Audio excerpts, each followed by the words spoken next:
Langit politik istana seakan tersambar petir di siang bolong. Kamis 21 Agustus 2025 menjadi hari di mana janji seorang pemimpin diuji secara nyata. Kabar operasi tangkap tangan yang dilakukan Komisi Pemberantasan Korupsi terhadap Wakil Menteri Ketenagakerjaan Emmanuel Ebelezer menjadi gempa politik yang mengguncang sendi-sendi kekuasaan. Namun, di tengah keterkejutan publik, respon dari Istana Kepresidenan datang dengan cepat, tegas, dan tanpa keraguan. Ini bukan lagi sekadar retorika, melainkan eksekusi sebuah janji. Melalui Menteri Sekretaris Negara Prasetyo Hadi, pesan Presiden Prabowo Subianto terdengar jelas dan menggelegar. Presiden menyayangkan, ujar Prasetyo. Namun, kata menyayangkan itu bukan bermakna kelemahan, melainkan kekecewaan mendalam seorang komandan yang melihat prajuritnya jatuh setelah berulang kali diperingatkan. Dan saya beri peringatan, apakah ada orang-orang besar, orang-orang kuat, jenderal-jenderal dari manapun, apakah jenderal dari TNI atau jenderal dari polisi atau mantan jenderal, tidak ada alasan kami akan bertindak atas nama rakyat.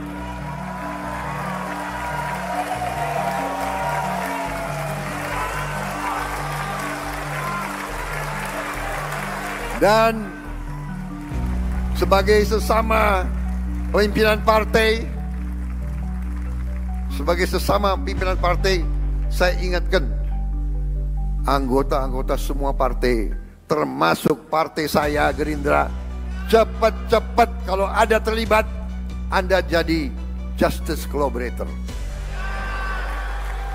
Anda laporan aja, karena walaupun kau Gerindra, tidak akan saya lindungi, saudara-saudara. Kalau ada yang berani,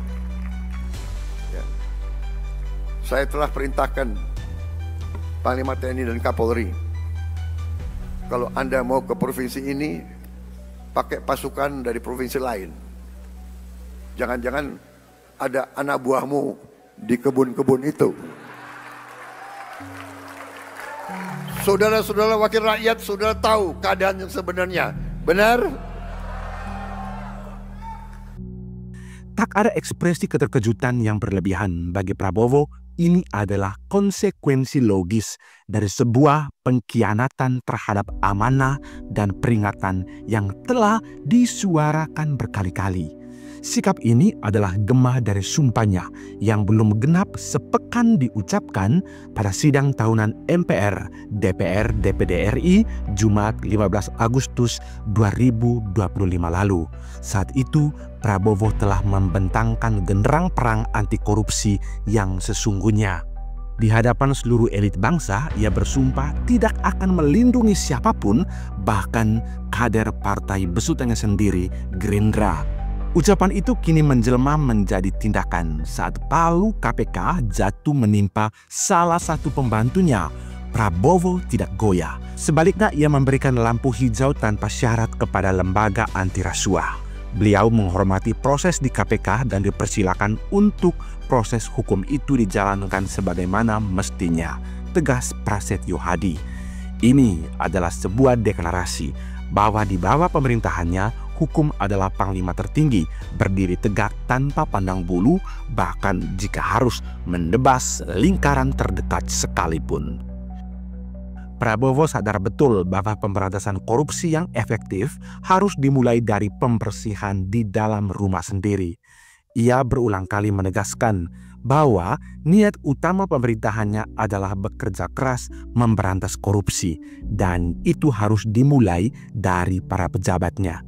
Peringatan keras kepada seluruh anggota kabinet untuk menjaga semangat anti korupsi dalam tugas sehari-hari kini terbukti bukan omon-omon atau isapan jempol belaka.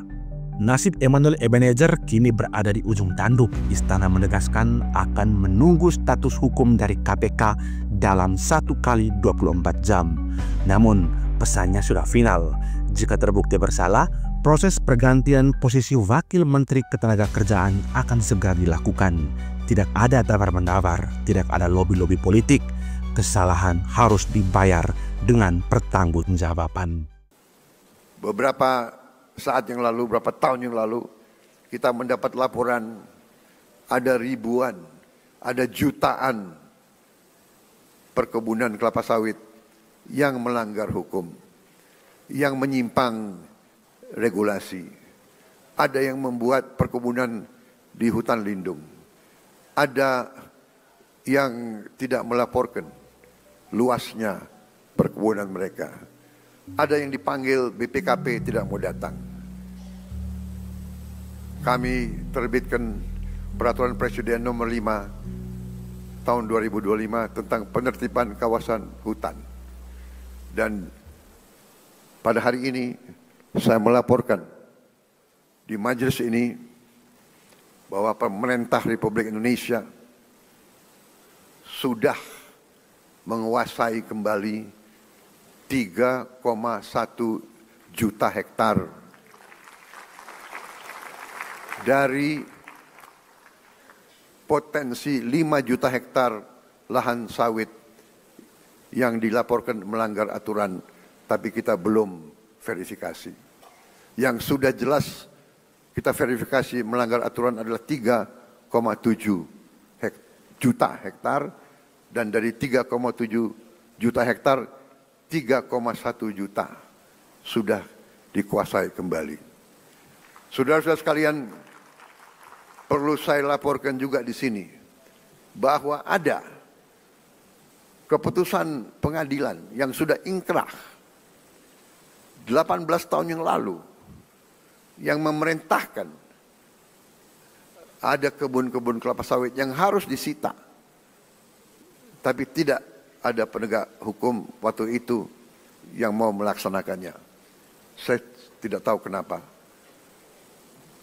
Tapi saya telah perintahkan dikuasai kembali oleh negara, dan untuk itu kita telah menggunakan pasukan-pasukan TNI untuk mengawal tim-tim yang menguasai kebun-kebun tersebut. Karena sering terjadi perlawanan, berani-berani melawan pemerintah NKRI, ya kita hadapi, saudara-saudara sekalian. Setelah ini kita akan tertibkan juga tambang-tambang yang melanggar aturan.